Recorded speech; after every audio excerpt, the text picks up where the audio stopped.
La patología litiásica es una causa muy frecuente de consulta, tanto en consulta externa, ambulatoria, como en el servicio de urgencias.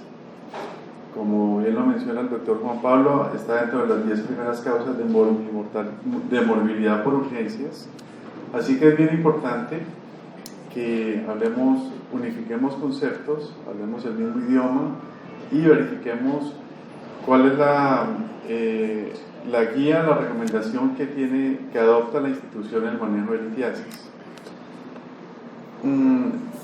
El Ministerio de Salud de Colombia no tiene unas guías o unas recomendaciones sobre el manejo de urolitiasis, y la Sociedad Colombiana de Urología no tiene las guías actualizadas, pero la base que se va a tomar aquí en la institución, que también es la base que toma la Sociedad Colombiana de Urología, son las recomendaciones de la Asociación Europea de Urología. Estas guías fueron actualizadas hace ya 9 años, pero están muy vigentes. La Asociación Europea de Urología es muy juiciosa académicamente y delega grupos para elaborar guías o recomendaciones de práctica clínica en cada una de las áreas de urología. El grupo que ha elaborado estas guías es un grupo básicamente alemán, el doctor Thor, el doctor Noll,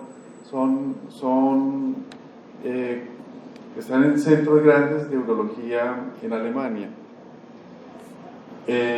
Estas recomendaciones o estas guías que se van a presentar hoy están enfocadas básicamente en 4 aspectos. Uno es el diagnóstico del cólico renal, 2 es el manejo inicial del paciente con cólico renal, 3 el manejo de litiasis renal y 4 manejo de litiasis ureteral. Se escapa del alcance de la guía hablar de técnicas quirúrgicas, de estudio metabólico. Es básicamente enfocada en esos 4 aspectos. Lo que comentábamos, la litiasis es una enfermedad que afecta a un gran número de personas, tanto a nivel mundial, nacional. Se estima que entre un 10 al 20% de la población puede padecer de urolitiasis en algún momento de su vida. El grupo etario más afectado son las personas adultas entre 20 y 50 años. En la clínica es la 8ª causa, motivo de consulta de urgencias. Lo que les decía, la recomendación básicamente es el estudio de hacer diagnóstico de cólico renal, el manejo médico en urgencias y el manejo de cálculos renales y ureterales. El primer punto, diagnóstico de cólico renal. El diagnóstico de cólico renal es básicamente clínico,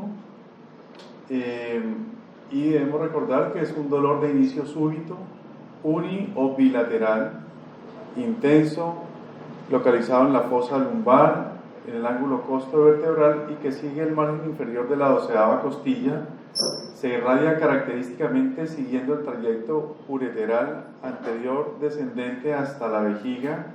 En los hombres se irradia al escroto, en las mujeres a los labios menores y a la cara interna del muslo. Es un dolor que no se modifica con los cambios de posición, que usualmente se asocia a síntomas vegetativos como náuseas, vómito, sudoración, agitación, inquietud. Puede presentarse o no hematuria micro o macroscópica, y a la exploración física es llamativo la puniopercusión renal. Pero es muy importante que en urgencias o en consulta externa veamos los pacientes, porque es que este dolor que se irradia a nivel subcostal, tiene muchos diagnósticos diferenciales.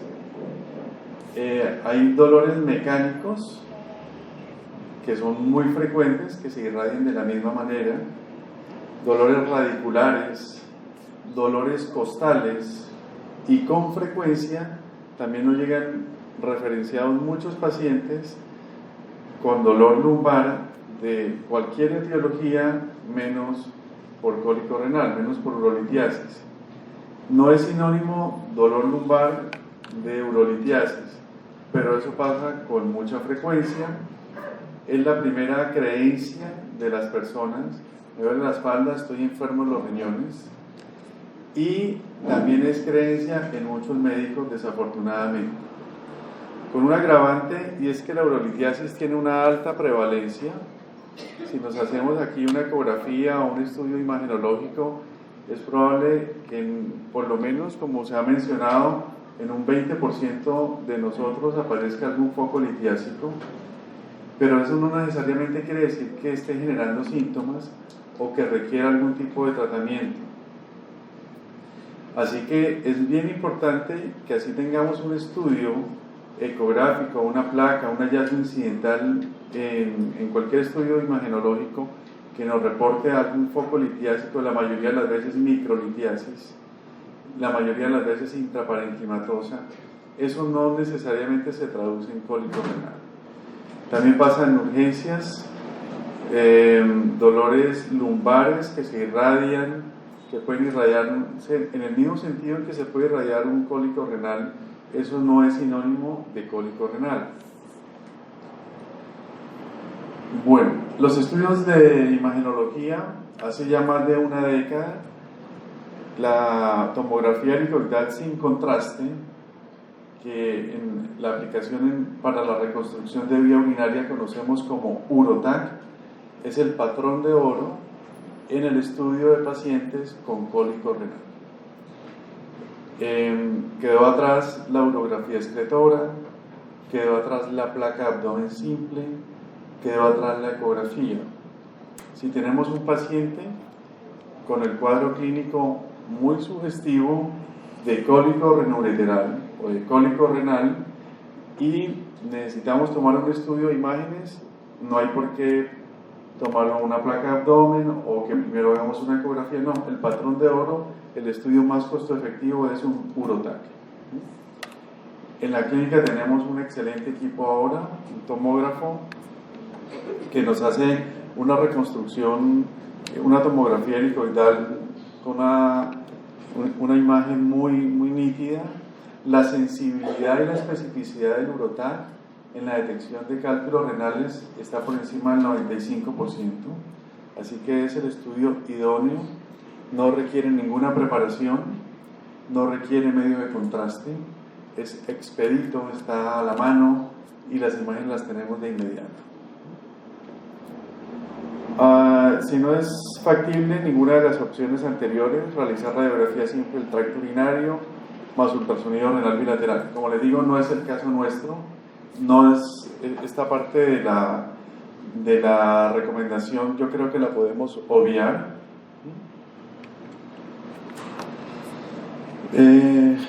Ahora, en cuanto, aquí está un poquitico corrida, es manejo del paciente con cólico renal. Entonces no hay ninguna duda con respecto al diagnóstico. El diagnóstico es clínico y si necesitamos un apoyo diagnóstico imagenológico es un UroTac. Que para clínicos, de pronto no está aquí registrado en las diapositivas, ¿qué para clínicos necesitamos? Necesitamos un uroanálisis y actualmente la clínica también recomienda que tengamos un gram de orina. Necesitamos unos asoados y eventualmente un hemograma. Con los análisis de orina, ¿qué buscamos? Ni siquiera comprobar si hay micro o macrohematuria. Si no hay microhematuria, digamos, eso no excluye el diagnóstico del cólico renoureteral, pero si la hay, sí lo apoya. Pero lo que queremos en el fondo descartar es que no hayan signos de infección urinaria asociada. Sabemos que la asociación de urolitiasis, o mejor, de uropatía obstructiva asociada a litiasis con infección urinaria sí es una urgencia, es una emergencia, es un cuadro que fácilmente progresa a sepsis, al shock séptico y es la causa frecuente de mortalidad en litiasis. Así que importante tener un gram de orina, un uroanálisis, unas pruebas de función renal. ¿Por qué? Porque uno de cada 300 de personas es monorrea congénita y si tenemos una unidad renal única y está obstruida, podemos estar en falla renal, y porque tampoco es infrecuente la presencia de litiasis bilateral. Pues básicamente por esas razones. Ahora, teniendo en cuenta eso, ¿cómo enfocar el manejo de pacientes en quienes ya tenemos un diagnóstico clínico de cólico renoureteral? Aquí hay algo que de pronto vamos a agregar a lo que tenemos en las diapositivas. Lo primero es que, como les comenté, el paciente usualmente llega no solo con dolor, sino que llega con diaforesis, con emesis, y todo eso genera deshidratación. Entonces, un paciente deshidratado no se va a mejorar o puede empeorar con las medidas terapéuticas iniciales si no lo hidratamos primero. Y esa es la primera causa de hiperazoemia en los pacientes con cólico renal. Más que la uropatía obstructiva, por el mismo cálculo, es la deshidratación. Y la deshidratación pues lleva a una vasoconstricción de la arteriola aferente, como ustedes bien lo saben, al glomérulo renal, y eso pues es lo que inicialmente lleva a elevación de azoados. Si de entrada le ponemos un antiinflamatorio, un AINE, que su mecanismo de acción es básicamente ese, ¿no es cierto? Al inhibir la liberación de prostaglandinas vasodilatadoras, queda generando un efecto vasoconstrictor en la arteriola aferente, y eso empeora el aporte sanguíneo del glomérulo y nos va a llevar a falla renal aguda. Entonces, es muy importante porque aunque las guías en general recomiendan el uso de AINES, sí está bien recomendado siempre y cuando prehidratemos primero al paciente. Entonces, en el manejo inicial sí es fundamental canalizar e hidratar bien al paciente. Un bolo de solución salina, hidratación previa y luego sí el manejo analgésico. Hay vómito, hay náuseas por dos razones. Uno, porque el tracto urinario superior comparte la inervación con el duodeno a través del plejo celíaco, y eso genera, o sea, por esa razón hay náuseas, por esa razón hay vómito. Y la otra razón es porque la uropatía obstructiva, al dilatarse la pelvis renal, comprime, en especial en el lado derecho, por vecindad, genera irritación locorregional que también genera ese efecto a nivel del duodeno, cámara gástrica, y nos genera ese tipo de efecto, náuseas, vómito. Y si a eso nosotros le agregamos una dosis de un opioide, un opiáceo, como meperidina, o le ponemos tramadol, lo vamos a empeorar. Por favor, no utilizar opioides como primera elección, ¿sí? Nos va mejor si hidratamos al paciente y utilizamos AINES. Lo que usualmente utilizamos, y como recomendación, un antiespasmódico asociado a dipirona, usualmente resuelve la gran mayoría de los casos. Dejar los opioides, los opiáceos, como segunda opción, como mecanismo de rescate, una vez los pacientes estén bien hidratados, una vez le hayamos dado protección gástrica, una vez le hayamos puesto antiemético. Únicamente en esos casos ya utilizar opioides. Diclofenaco, como mencionábamos, puede afectar la función renal en los pacientes con una función ya reducida. Sin embargo, carece de efectos cuando los riñones funcionan con normalidad y los pacientes están bien hidratados. Se recomienda el uso de opioides en los siguientes casos: contraindicación o hipersensibilidad a los AINES, insuficiencia renal, falta de respuesta a los AINES y en embarazo.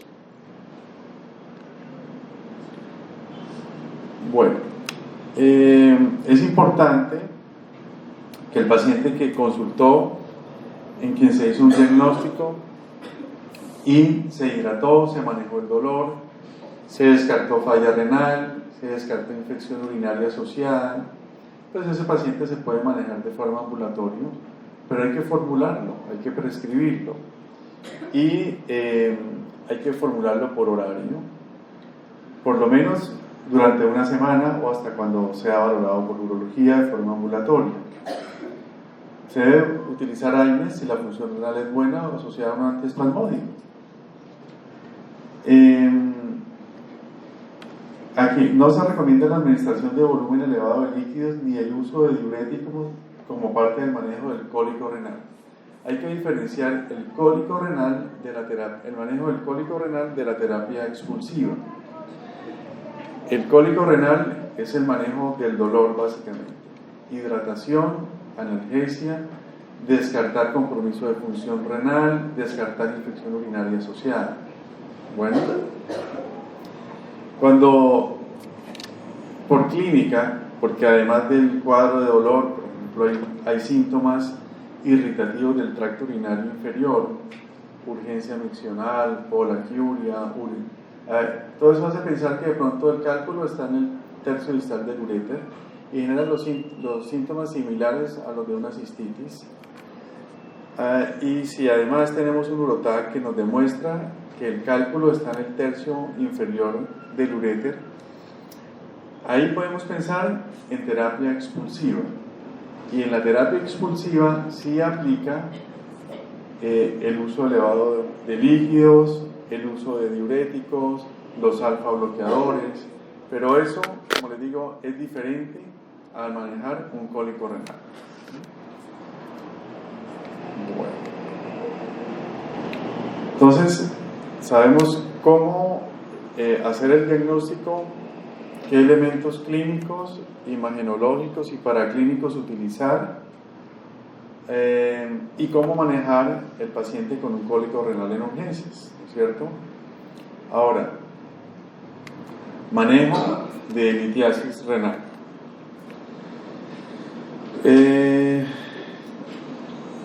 ¿Cuándo tenemos que pensar en que hay que operar pacientes con cálculos renales? Como les decía, es frecuente, sobre todo en nuestro medio la prevalencia es tan alta de litiasis. Y si nos hacemos un estudio ahora, en muchos vamos a encontrar litiasis. No en todos hay que tratarlos, no en todos hay que operarlos. ¿Cuándo debemos operarlos? 1, cuando son sintomáticos, independientemente del tamaño. 2, cuando generan una uropatía obstructiva, que además de generar síntomas, pueden comprometer o deteriorar la función renal, cuando definitivamente estamos viendo que generan obstrucción y generan hidronefrosis, cuando hay infección urinaria asociada, cuando es litiasis residual, que tiene una alta posibilidad de recurrencia o generar síntomas a futuro. En otros casos, como pacientes monorrenos, cuando hay litiasis bilateral, extremos de edad, en esos casos todos tienen indicación. No hay consenso con respecto al tamaño mínimo o un parámetro en cuanto al tamaño para definir la necesidad de tratar los pacientes con cálculos.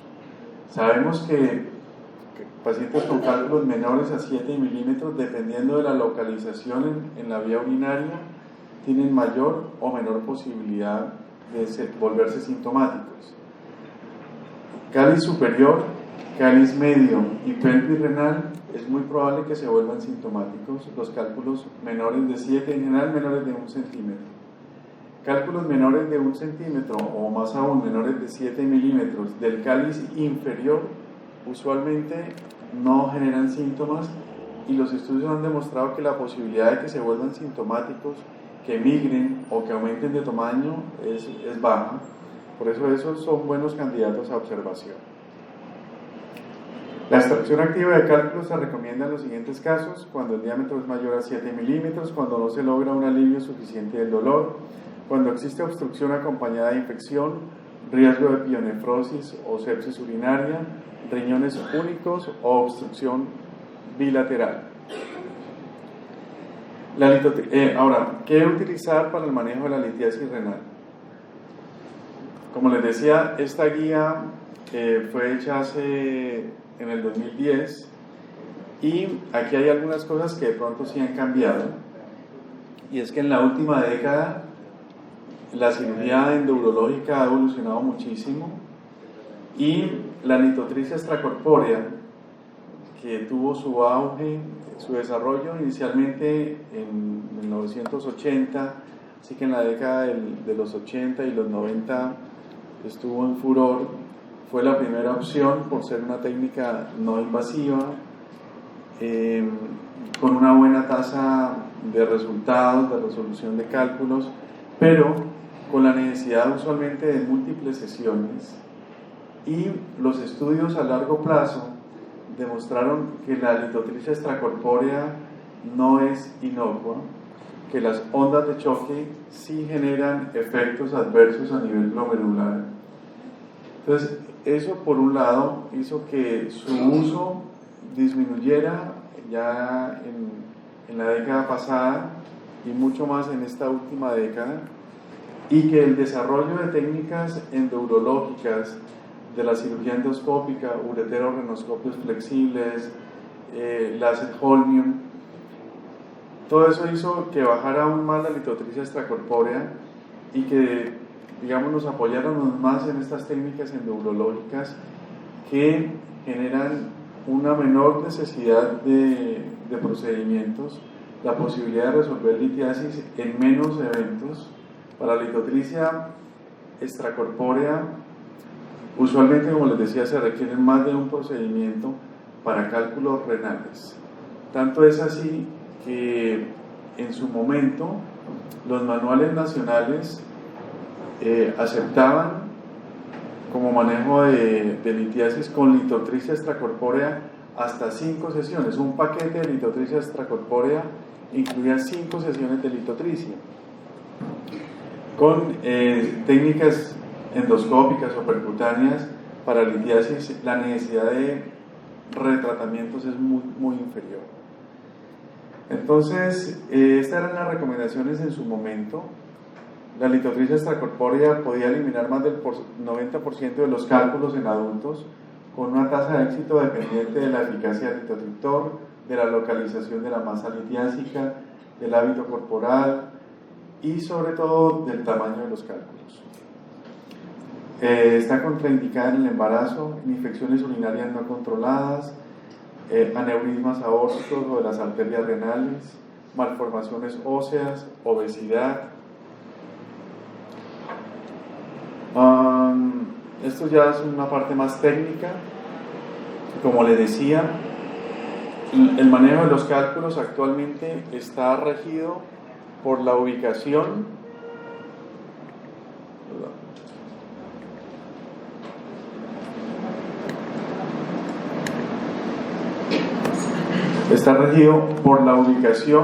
y el tamaño de los cálculos.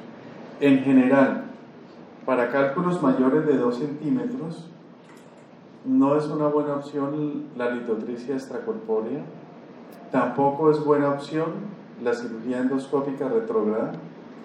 La recomendación es que para cálculos de más de 2 centímetros, cálculos coraliformes, cálculos complejos, la primera opción es la nefrolitotomía percutánea. Para cálculos menores de 2 centímetros, con una densidad, o sea, por imágenes podemos predecir la densidad de los cálculos, podemos medir, la densidad de los cálculos, y eso de alguna manera se relaciona con la dureza de los cálculos y la posibilidad de que se fragmenten sí o no con litotripsia extracorpórea. Cálculos menores de 2 centímetros con densidades mayores a 1000 unidades Hounsfield, en general les va mucho mejor con cirugía endoscópica retrógrada, ureterorrenoscopia flexible y litotripsia con láser holmium. La litotripsia queda con un buen espacio en cálculos menores de 2 centímetros, cálculos con una densidad menor a 1000 unidades Hounsfield. Para pacientes con cálculos del cáliz inferior, dependiendo del tamaño, del ángulo del infundíbulo con respecto a la pelvis, la litotripsia no es buena opción. Nos puede ir mejor con la cirugía endoscópica o con cirugía percutánea, vuelvo y les digo, dependiendo del tamaño del cálculo. Se recomienda la nefrolitotomía percutánea en pacientes con nefrolitiasis complejas mayores de 2 centímetros, siempre que se cuente con el equipo, insumos y personal adiestrado para dicho procedimiento. Se recomienda considerar que la nefrolitotomía percutánea realizada en pacientes con comorbilidades y alto riesgo de sangrado puede aumentar la incidencia de complicaciones. La tasa de complicaciones de la nefrolitotomía percutánea es alta y en pacientes con importantes comorbilidades, como pacientes anticoagulados, con una función cardiovascular limítrofe.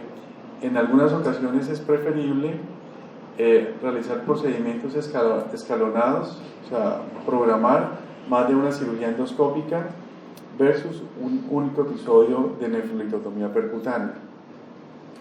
Por estos riesgos, riesgo de sangrado, riesgo de complicaciones derivados de un trayecto percutáneo desde piel hasta el sistema colector.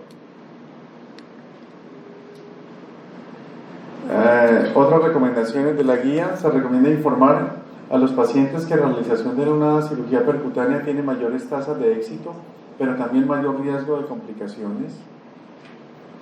Ya en cuanto a la técnica, hacerla en decúbito ventral o en decúbito dorsal, depende más de la experiencia y la preferencia del cirujano, pero es importante manejar las dos técnicas. En los cálculos del polo inferior, la litotricia extracorpórea, la nefrolitotomía percutánea y la ureterorhinoscopia flexible son procedimientos rivales con diferentes tasas de éxito y complicaciones y aceptación de los pacientes. Se sugiere considerar la realización de nefrolitotomía percutánea libre de drenajes en pacientes con nefrolitiasis cuando exista baja probabilidad de obstrucción. Usualmente, al término de una nefrolitotomía percutánea, se deja una sonda o un catéter de drenaje de nefrostomía para garantizar, pues, si hay alguna litiasis, algún fragmento residual que migró, darle tiempo a que sea expulsado y no vaya a generar una uropatía obstructiva en el posoperatorio. Eso obviar la necesidad del catéter de drenaje se puede hacer cuando son cálculos únicos, no tan voluminosos, cuando por fluoroscopia y bajo visión directa por nefroscopia se está completamente seguros de que no hay litiasis residual, que fue una punción única durante el procedimiento, que el sangrado fue mínimo. En esos casos se puede obviar la necesidad de un catéter de nefrostomía.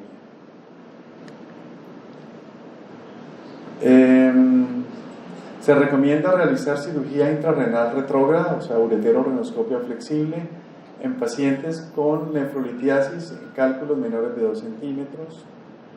En los cálculos renales, la litotricia y la nefrolitotomía percutánea son opciones terapéuticas primarias recomendadas. Se recomienda la ureterorhinoscopia flexible en caso de que la nefrolitotomía percutánea o la litotricia por ondas de choque estén contraindicadas, incluso para cálculos mayores de 2 centímetros, lo que les comentaba ahora. Sin embargo, en ese caso existe un mayor riesgo de que se necesite un procedimiento de seguimiento y la colocación de un catéter ureteral. En caso de cálculos complejos, considerar cirugía abierta o laparoscópica como posibles alternativas. Pero la cirugía abierta o laparoscópica es una opción en casos raros, o sea, realmente es exótico que tengamos que hacer cirugía abierta o laparoscópica por cálculos.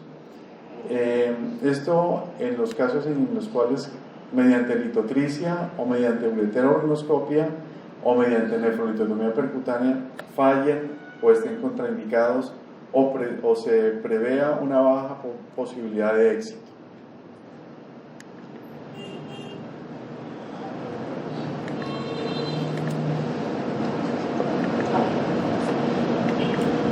Ok. Y la última parte de la guía es el manejo de los cálculos ureterales. La terapia médica expulsiva parece ser eficaz en el tratamiento de pacientes con cálculos ureterales que son susceptibles de tratamiento conservador. El mayor beneficio podría estar en pacientes con piedras, aquí más grandes, no, distales, cálculos del tercio distal del uréter, en general menores de 1 centímetro. No hay consenso con respecto al tamaño, menores de 7 milímetros. que los síntomas estén controlados, que el dolor esté controlado, que no haya infección urinaria asociada, que la función renal esté conservada. En esos casos se puede plantear la posibilidad de manejo médico. Los pacientes que podrían tener indicación de terapia de expulsión espontánea o médica serán aquellos con dolor controlado, sin evidencia clínica de sepsis y una reserva funcional renal adecuada. Se recomienda usar alfa bloqueadores como una de las opciones para la terapia médica expulsiva, especialmente para pacientes con cálculos ureterales distales de 5 milímetros. Ese es el uso. No tiene ningún sentido utilizar alfa bloqueadores en cálculos del tercio proximal. Allí es poco o ninguna la inervación en donde tendría beneficio bloquear esos receptores alfa. Asesorar e informar a los pacientes las controversias en la literatura, los riesgos concomitantes y los efectos secundarios de los medicamentos utilizados como terapia expulsiva. Informar al paciente que el uso de alfa bloqueadores se encuentra aprobado para utilizar en otras patologías. Y es importante, porque si uno le prescribe a una señora que tiene un cálculo en el uréter distal de 5 milímetros, que muy probablemente lo va a expulsar, y uno le prescribe tamsulosina, y ella va a la farmacia, y el señor de la farmacia le dice, esto es para la próstata, la señora no lo va a comprar, no se lo va a tomar. Entonces es importante advertirle que también se utiliza en otras entidades, ¿sí? Y es importante también advertirle lo que dice la guía de los posibles efectos secundarios de los alfa bloqueadores. Aunque son uroselectivos, la tamsulosina, que es la recomendada y aprobada para manejo de litiasis, esa uroselectividad no es del 100% y también puede tener un efecto en el músculo liso vascular, o sea, también puede generar hipotensión. No tanto como la prazosina, pero sí puede generar hipotensión. Entonces, por eso es mejor recomendarla tomarla en la noche, decirle que si se levanta en la noche, primero se siente, que no se pare rápidamente, súbitamente, porque puede hacer ortostatismo, se puede caer, puede tener accidentes.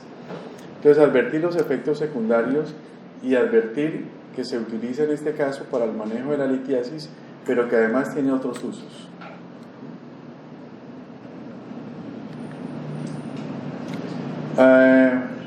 Esto es lo anterior, terapia expulsiva para cálculos con síntomas controlados del tracto del tercio distal del ureter. La experiencia clínica ha demostrado que las sesiones repetidas de litotricia extracorpórea para cálculos ureterales son factibles. Se recomienda no usar rutinariamente el stent o catéter WJ como parte del tratamiento de la litotricia extracorpórea para cálculos ureterales. Utilice la litotricia con láser Holmium para la ureterorhinoscopia flexible. Informar a los pacientes que la ureterorhinoscopia tiene más posibilidades de lograr éxito en un solo procedimiento, y también informar que la ureterorhinoscopia tiene una mayor tasa de complicaciones en comparación con la litotricia por ondas de choque.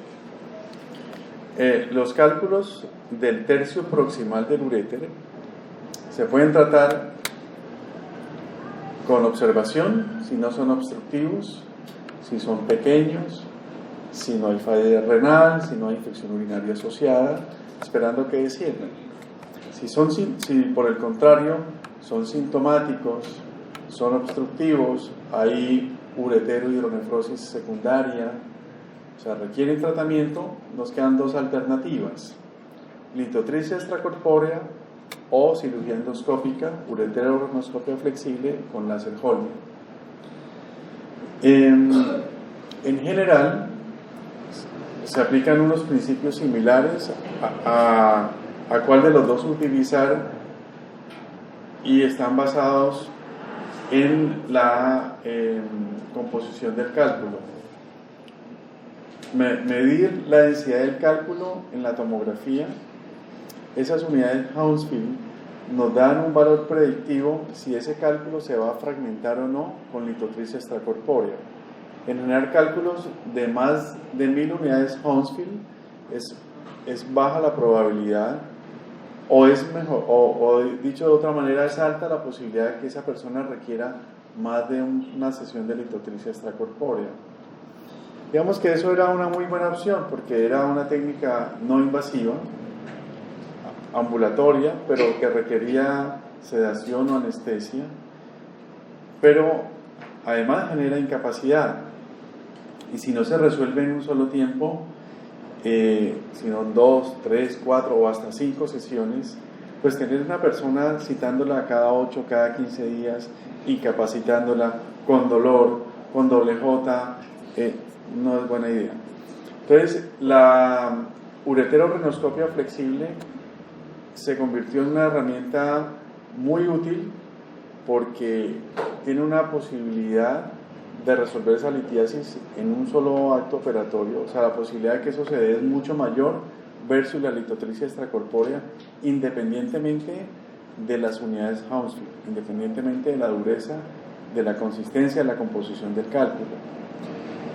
Claro, tiene más riesgos de complicaciones, es un procedimiento endourológico que la litotripsia extracorpórea, pero también hacer litotripsia extracorpórea en tiempo prolongado es exponer una unidad renal a que esté obstruida por más tiempo.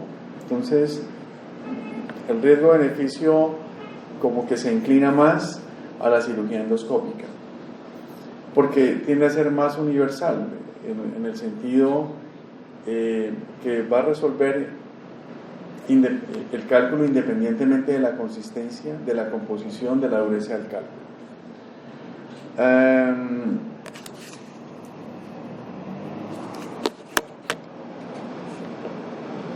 Perfecto. Y cálculos, finalmente algo que de pronto no se mencionó en la guía, en cuanto a los cálculos del uréter distal, es que aquellos que no son candidatos a tratamiento médico conservador o a terapia expulsiva, la ureterolitotomía endoscópica es la primera opción de manejo. La litotripsia extracorpórea también es válida, pero la utilidad de la litotripsia extracorpórea en cálculos del tercio medio es un poco limitada por un tema técnico, y es la ubicación y la penetración de la onda de choque.